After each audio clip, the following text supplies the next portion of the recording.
The idea is that a lot of us have kind of a chronic anxiety that's there all the time, and that we can actually use an emotional exercise or barbell to become used to being able to let it go. It's just a skill. It's not really, you could say it's not a spiritual exercise. It's an exercise that we all should be practicing whenever, it's like our birthright to let go of fear and anxiety on a moment's notice. And so this first technique then is based on the theory that if we really want to, we can let go of anxiety for maybe a couple of seconds, and then it tends to climb back on our shoulders. Let's say that you have a really worried look on your face, Okay. and your friend comes up and he says, "Terry, hey, what's the problem? Let go." And most likely, looking at your kind friend's face, you can intend to let go, and something happens. You feel lighter. You feel like some sort of load has been taken off. You may have some wisdom thoughts, and you begin to laugh with your friend. And then after he leaves, maybe the worries climb back on the shoulders.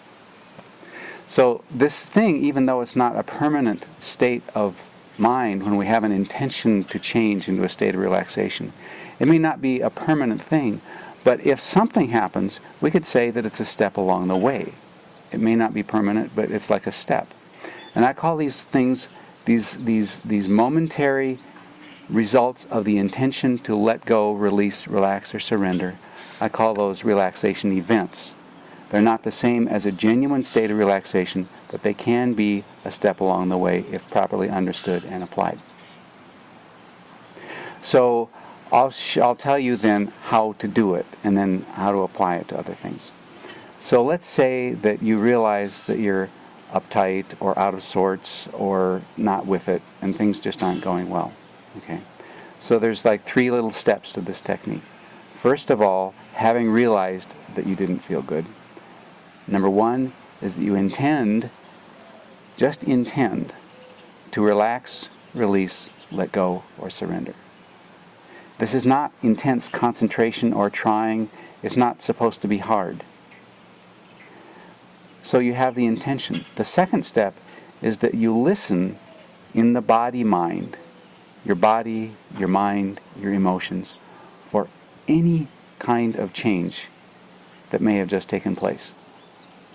In other words, following the intention to relax, there may be a set of muscles that you've been holding tight that may relax. Or you may find that a particular thing that you were worried about lightens up. Or you may feel a general sense of relaxation, or take a deep breath. Or you may all of a sudden hear the birds that are around you. And before, your mind was all taken up in the worry of the moment. Or you may have a wisdom thought about the universe as a whole, or your life in specific, some situation in the life. Or there could be a sense of time slowing down. And all of these, or any of these, could take place in just a minuscule amount, somewhere in your body or mind or emotions.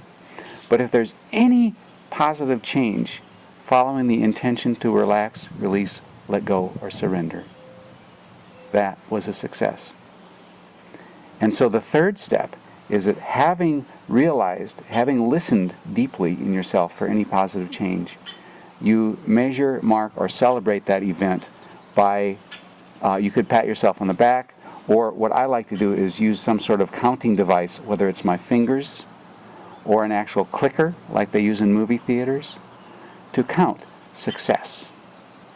Now the reason why counting is important is because this is an emotional exercise, and if you were like to go to a weight trainer, a bodybuilder, and you'd say, "I want to be strong," and he might say, "Well, good, take this 5-pound weight and lift it 40 times. And you might tell him, "Look, I'm not interested in lifting the 5-pound weight. I want to be stronger." And he'd say, "Just do it." And it turns out that the more times that we intend to relax, release, let go, or surrender, and listen for a positive change, and then mark the event by counting, like an emotional barbell, 3 things happen the more times we do this. First of all, it becomes easier and easier to click into a genuine state of relaxation, or even a fleeting one. Secondly, we become more and more aware in our body, mind, and soul what it means for us to let go. Like I used to hold a certain set of muscles really tight all the time, and I learned after a while that when I was doing this technique, they would relax. So I would learn that when I felt them relax, good, I can count, I can click. I used to think that it was important to like say that you should do 40 of these a day, and that's why a counting device can really be handy.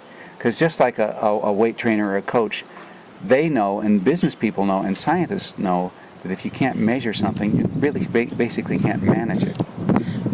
And so you can set a goal for a particular day of doing 20 or 30 or whatnot. And you can count on your fingers. That's fine too. But it's easier to use an external counting device, because that actually, if you're wearing it somewhere on your body, it reminds you to do the exercise.